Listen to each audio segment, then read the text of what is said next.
Well, hi there. I'm going to go over what I'll be including in the podcast in the way of representing the hoax that is Jesus. And there's a lot. So I think I'm trying to figure out what to start with because the information is so bulky. So what I thought is I would go ahead and do the outline, let you know what information I have that I know I'll include, and then at least you'll know whether you'll be interested. Look at this tiny little shell. Isn't that crazy? Isn't that very cool? I got Wallace.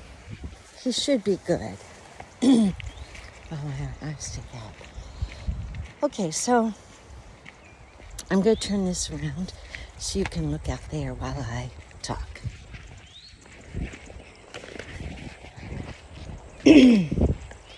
So the genealogy, obviously, in the New Testament just doesn't pan out. The birth dates, death dates, not that big of a deal. The Christmas and Easter and the holidays and that kind of thing are all derived from what they call pagan holidays, or holidays that derived from some of the other saviors, for example.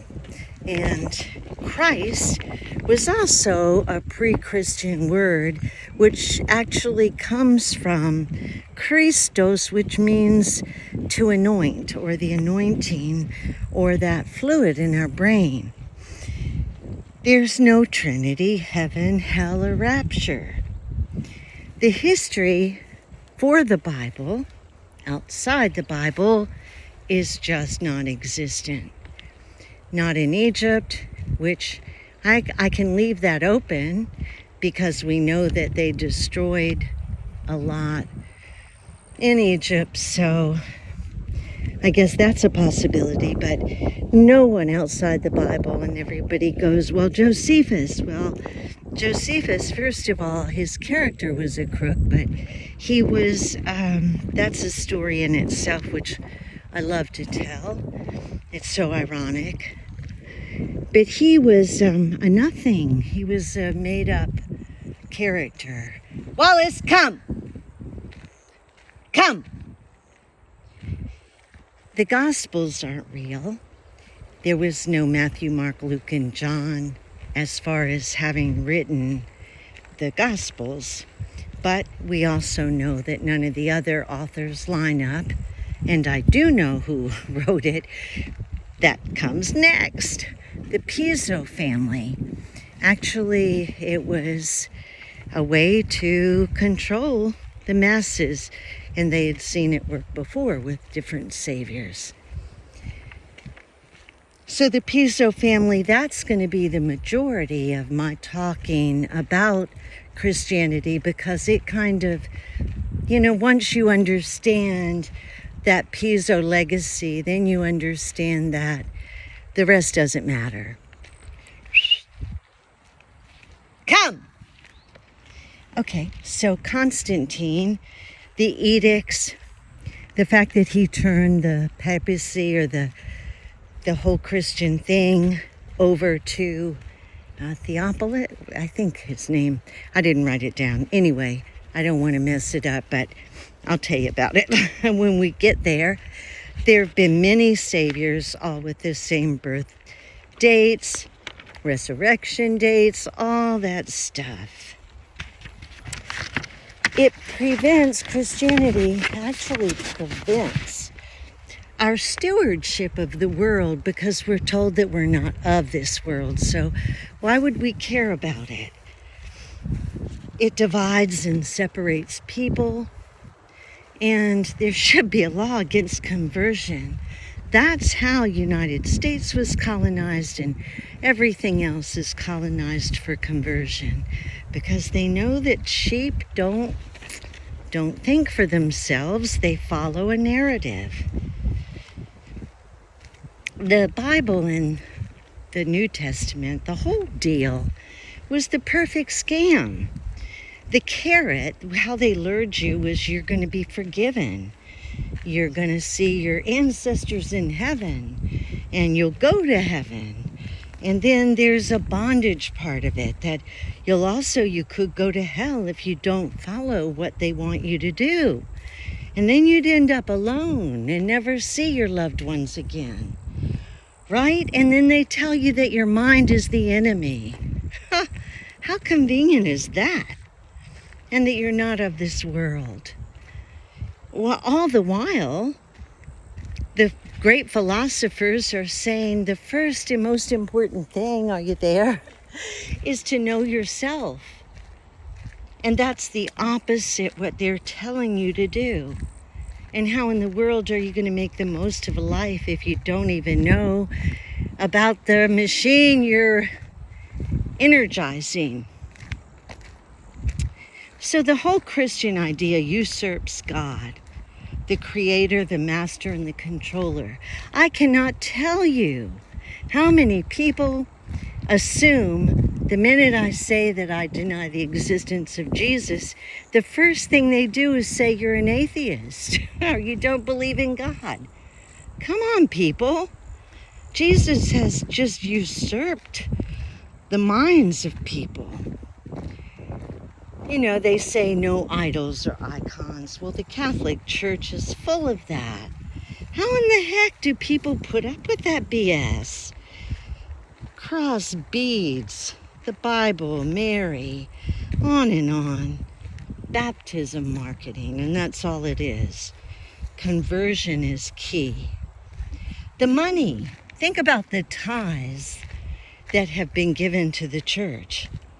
Can you believe it? All for a frickin' lie. Craziness.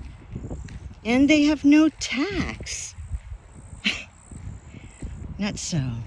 Sexual abuse through the church. In my own life, I've had like 5 men that were personally involved in my life and my son's that have ended up being charged with sex abuse of a child. That is pathetic. In addition to that, when I did missionary work in Salvador, the main missionary guy was accused of it. And he was handling a mission of children. Creepy crud. I'm not saying that it all stems from Christianity, but I'm telling you what, that when you know that you're unworthy anyway, and you're gonna be forgiven, what a bunch of crap. Catholics and the children thing. The name the Father, you're not supposed to call any man Father, but man, they work on that. And that creates a father image for children. Do you see that? They're fathers, and the children trust them like you should a father. It's become a cult.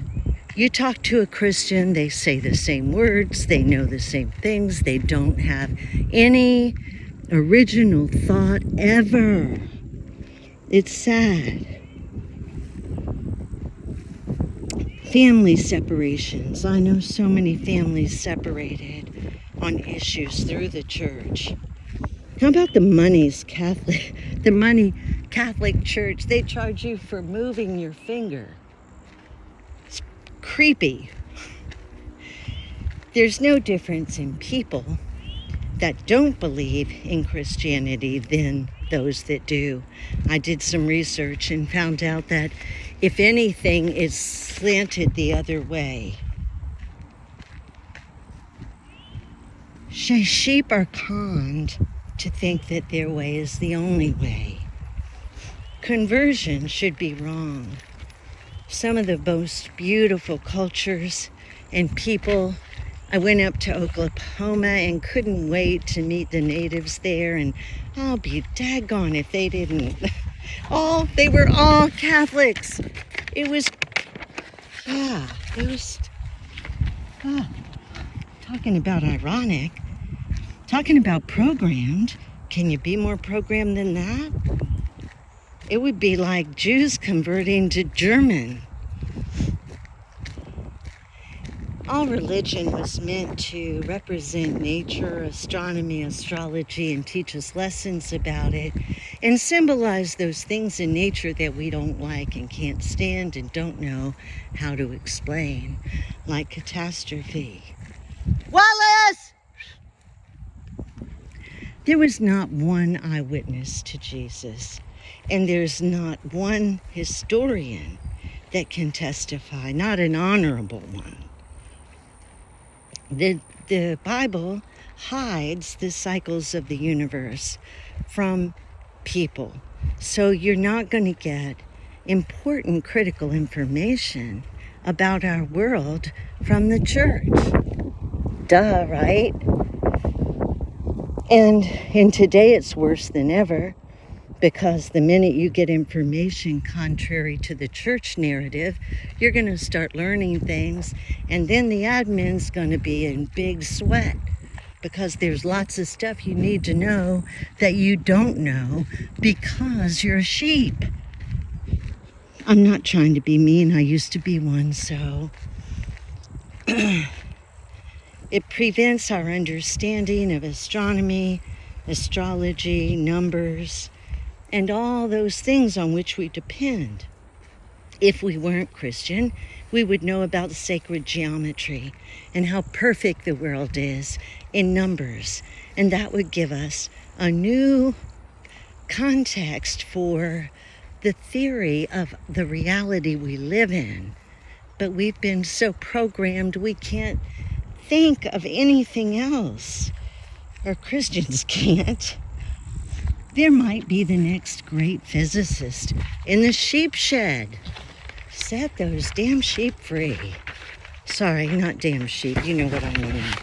It's just that frustration that the most beautiful people have been scammed on the most important issues of life. It really gets to me. They've sidetracked the truth and hijacked it. Cost me 33 years. Missions, we send missions out everywhere to convert. Like those people need our help. The war works through all that crap. And I can get into that with Salvador, which was a great example. The Egyptian records don't talk about any Jesus. As a matter of fact, the word Jesus couldn't have been because there was no J back then. Since the Bible, we've uncovered, I say that, it's mine, Sumeria and so many other ancient cultures, and they have their own creation myths that, kind of stay along the same lines, and most have either cataclysm or floods in their stories. The language was incorrect with, like the New Testament written in Greek. There's a very good reason for that. It was written by a Greek for their comic delight about you. The majority of religions tell about floods. I said that, I think.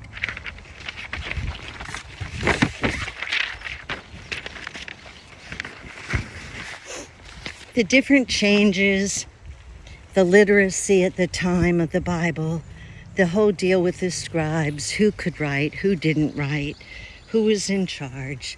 My goodness, what was it, King James? Had the Bible changed because he needed a divorce. So don't be telling me it's the holy word of any God. The basics that you ask when you're a child, like God only loves some, God messed up, God had to mutilate his son. What parody. The character traits of the main characters are, let's just say they lack a little integrity. Sarah lies, Abraham lies. Jacob tricks his brother and takes his birthright with his mom's help, by the way. Rachel steals an icon. I mean, on and on and on. And, it's much worse than that. But that's what they want us to be saying. God is great. Oh, God is great. It just makes me sick. It's just not reality. And if anybody knows it's not reality, it might be God, if that's who you're talking to. So he might just think you're a nimwit. The dinosaur deal. What are the consequences of us being programmed with this crap? Well, look at how Christians support Israel. What's that about? It's all you know. You don't know anything about the other side except what you've been fed. And what you've been fed is as big a lies as this list of Bible BS. It's a hoax to keep you dumb. Most wars and murders have the Catholic Church or a church right in the front and center. What about the calendars that have changed over the years? Different calendars, different ways of different number systems have created some real challenges for chronology and anyone who wants to see if this is correct or not, which it is not. There's code throughout. The Torah has a specific code, which I will get into one of the first sessions, that tells us the Earth age, dates, what's happening, and what to expect, all kinds of things. Wild. But we don't know that. Some of the more knowledgeable Jews know it. Come here! And the priest, they know it. It's like when I found out that C.S. Lewis was a cheat. You know, he just is a Christian to make money. Like most of the guys that I worked for, they wanted me as their token Christian. And boy, that comes with some stories. They want you to assume that God has been literally dead since Jesus was resurrected, and nothing else has happened, nothing else is God, but their narrative.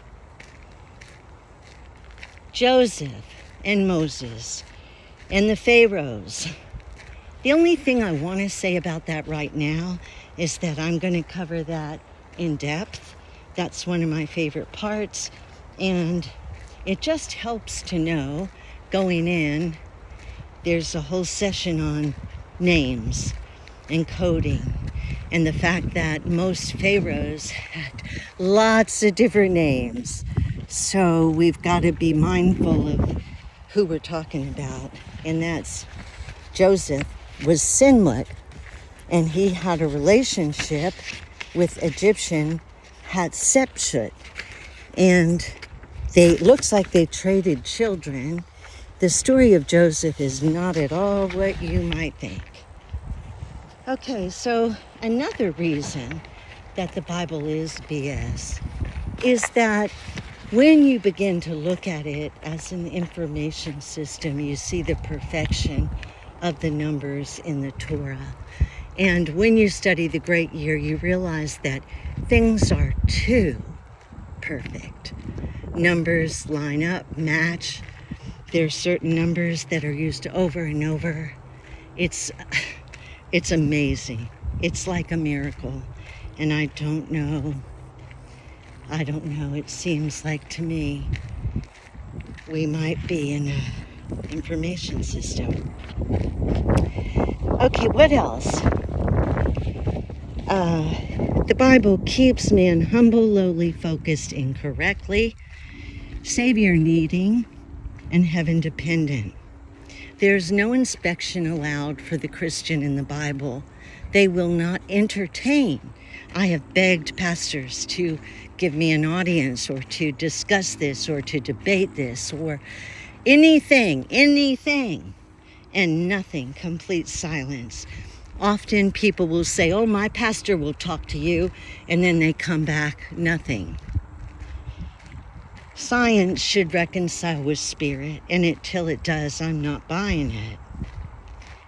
Everything that we see in the Bible in those books are plagiarized from ancient documents, which you can find on a number of websites through the Avalon Papers. I've got a lot of them, like Loeb Classics.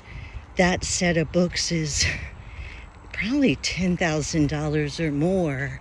So your average person is not going to have that kind of knowledge and information available to them. And that's where you're going to find some truth. They know once you're a sheep, you're not going to look. I have a Bible that's David's grandfather's, and he was a Mason. And right in the front of it, it says, don't really believe this because it's not really historical. And then the whole back of it is nothing but the Egyptian gods, Thoth and Set, and all of those, and all that information. So yeah, the no idol thing, yeah, right? Another thing is, all the ancient work was hidden, but more than that, books have been changed so that nothing would contend with the narrative of Jesus.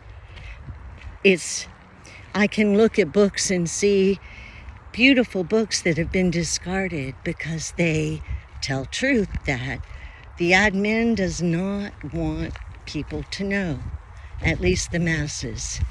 The compliance with all this stuff still blows my mind. So, the saviors. There was Isis, Krishna, Dionysus, Mithra, Adonis, Buddha, all of which 3 days, walk on water, 12 disciples, 3 kings, crucified, virgin, mother, born on 1225 or close to that, and they come again. So I hope you see that I've got quite a bit of research done. And for each of these topics, I can go for days. Particularly the Piso deal, which will be the first thing that I start working on probably in the morning. I've got the work all done. It's just a matter of getting in the right frame of mind to try and make organization out of all the data, to have it at my fingertips so that I can provide you with detail that will line up with what I'm trying to get you to consider. I think that in today's world, truth is more important than it's ever been. Maybe, what do I know? I'm 71 and I've only lived one lifetime, so maybe I'm wrong.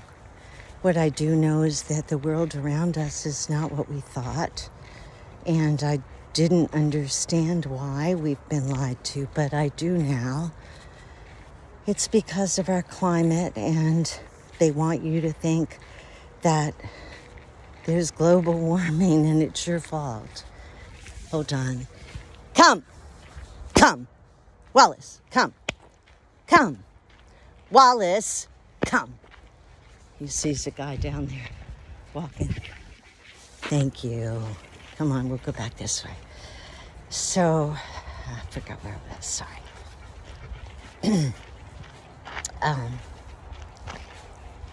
Okay. Well, that gives you kind of an outline of the part on the Jesus hoax. When I finish that, and probably intermixed, I'm going to be sharing Doug's work, which will really blow your mind. The whole Joseph story, the connection to the Pharaoh, the connection to Hatshepsut, his Egyptian names. And first, I do have 2 more little parts to do ahead of time. One will be the what am I trying to say? The big picture points, like the things that we need to keep in mind, what to look for to find truth, compartmentalization, the different tricks and codes that are used to keep us in the dark. So we'll do that. and talk about names and how names are used and changed and aliases and how it worked back then to the best of our knowledge and why it's so dang hard to find any truth. You know, it's just like Dr. Seuss. If you didn't know Dr. Seuss, you wouldn't know how to find him, right? So I have specific experience in this because I spent so many years managing cemeteries, and before I managed them, I created systems for them because most of them were a mess. And the one thing that stands out to me is that you never erase. As a historian, erasing is just, you just take all the erasers off all the pencils and you take all the white out and all that stuff and you throw it out the door, because when you're burying somebody, you need a history. You need to know who was there before. There are always errors, and sometimes you can really get yourself out of trouble if you leave a record. Record books in history was not meant to be neat, right? Creation isn't neat, it's a mess. So is history. We got to leave it that way. It's been so changed now. I guess it's not a whole lot of good to try and unpuzzle it, but it does serve a lot of good benefits still, even though it's not really much dependable. It's like in Egypt, they thought that whoever had the most monuments would have the best afterlife and best legacy. So obviously, whoever came after the last one would fix them right up. Yeah, so. Okay, I know I'm saying way too many so's, and if I were in Toastmasters, I'd be in big trouble. Over and out.